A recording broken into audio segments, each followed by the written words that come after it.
Hi all, I have an amazing game to show you from the GRENKE Chess Open this time. A 13-year-old had a remarkable achievement, probably one of the most sensational achievements so far in chess history. He scored 8 out of 9 points in the GRENKE Open, FIDE Open. He was ranked 99 behind 49 GMs. He had a staggering rating performance, won €15,000 as well as a GM norm. Here is his game against Richard Rapport. So D4 from Richard Rapport. This is in round 9. D4, we have the classic D5. C4, E6. So Vincent playing black, E6. This looks fairly solid so far in standard. H6, kicking the bishop. Pretty standard so far. Also here, popular, very popular, is B6, like Tartakower treatment, I believe. So, but in this game we have knight BD7, C takes, he takes bishop D3, C6, bishop G3. More usual is knight F3, which looks pretty standard and sensible just to get castled. This has been seen a lot, this position. It looks pretty classic to me. I'm sure to you as well. But bishop G3, we have rook E8, H3, and now bishop B4, as though this bishop G3 is being punished actually, because with this pin there's knight E4 in the air now, which hits the bishop. So is the bishop already being proven a slight tactical vulnerability here? Knight F3, knight E4, forcing the bishop to move again. Actually, the bishop does move again, and now we have the sharp C5. So black's playing really quite energetically. White castles, and now I don't know if there's an ambiguity here of youth combined with forcing moves. You'd expect a youthful opponent to try and keep control via forcing moves perhaps, but we see a huge series coming up of forcing moves. Here bishop takes C3, okay, now knight B6. Okay, this is not so forcing at the moment, but you'll see what I mean very shortly. Now knight E5, black starts forcing matters, F6, but is he weakening his king's side? Pawns don't go backwards. Another forcing move. Has he released the tension in the centre? Would a wise head, do this with great caution? Another forcing move, H5, but it forces the knight into H2, which blocks the retreat of the bishop, which of course leads to another forcing move, G5, which appears to be trying to win the bishop in broad daylight. But surely black's going to be punished for this. Isn't he leaving a whole vacuum of weaknesses around his king? Against Richard Rapport, no less, a 2700 opponent, 2713. Queen takes H5, so this is just treated as a whole bishop sacrifice. If the bishop had retreated here, then H4, Queen H5, probably a good move here is rook E7.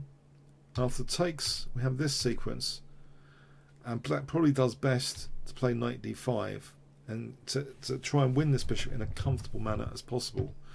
And here, kicking the queen like this is just a piece up, isn't it? It's a big advantage to black.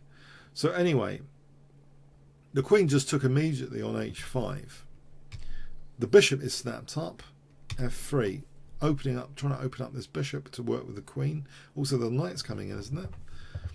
And the rooks, if the rooks come in, that's going to be end of black's king here. Knight D6, check. King F8, check. Now here after King E7, we have Queen G7 check. King E6, and it looks pretty scary because aren't the rooks going to use the E file? But we have rook Fe1, and now rook E7. The rook is trying to shield the king's escape. Check. F5. Bishop takes F5 check. Knight takes. Queen G6 check. It seems here that white might have been able to hold the position if he wanted with E4. Technically, this is weird and wonderful computer move. We have this variation, which is very sharp, for example, where the f pawn is dangerous, and actually apparently this gives white a big advantage, this way of playing it. So black would have to be actually super careful here.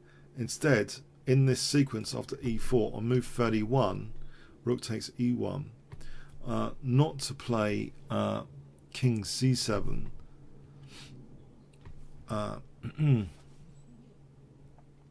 sorry, on move 31 after check, not to play king b8, but bishop d7 if black wants to be a remaining equal. It's very, very dangerous, but apparently this is technically technically equal, probably evil as well, that the black king has escaped.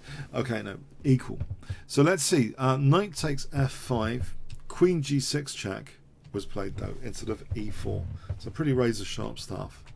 The king crawls back into safety at the expense of the knight there. Queen takes f4, so black technically is a bishop up for 3 pawns though.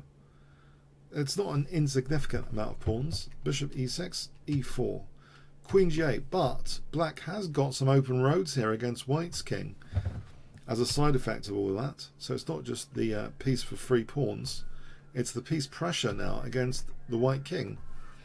Ice cream attack in the background, excuse me. King h1, rook f8, rook e2, rook h7, queen d2. The king drops back, rook c e1.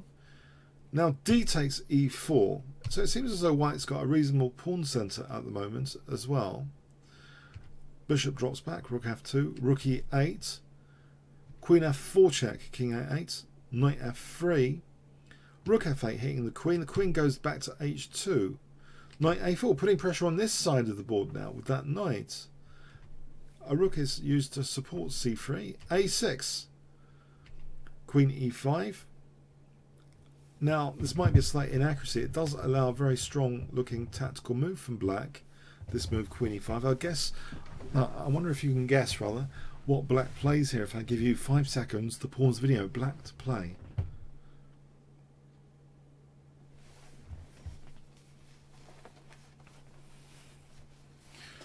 Okay, black uses his extra bishop. Now with bishop takes h3, just sacking it here. It was not taken. King g1 was played. Yeah, it wasn't taken. So it's only 2 pawns for the bishop. If it is taken, let's have a look. Rook takes h3 check, and now rook g3 is strong with big threats here, potentially, like taking and rook g1 potentially. Say queen d5, queen g4, rook h6.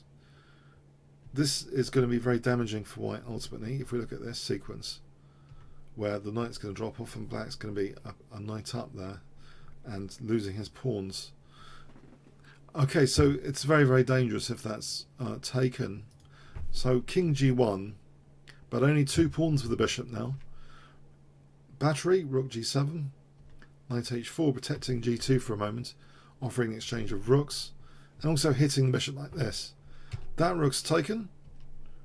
And now guess what black plays if I give you 5 seconds to pause the video, starting from now.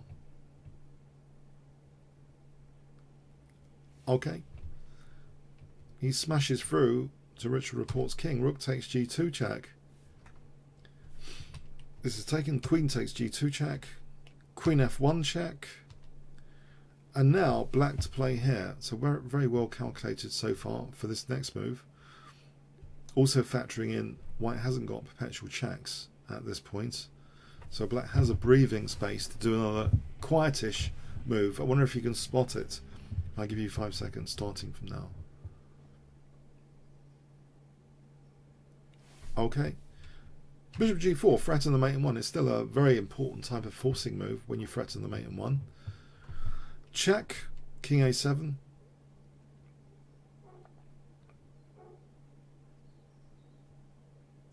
Now we have the resourceful queen takes a4, which seems to totally parry that mate in 1.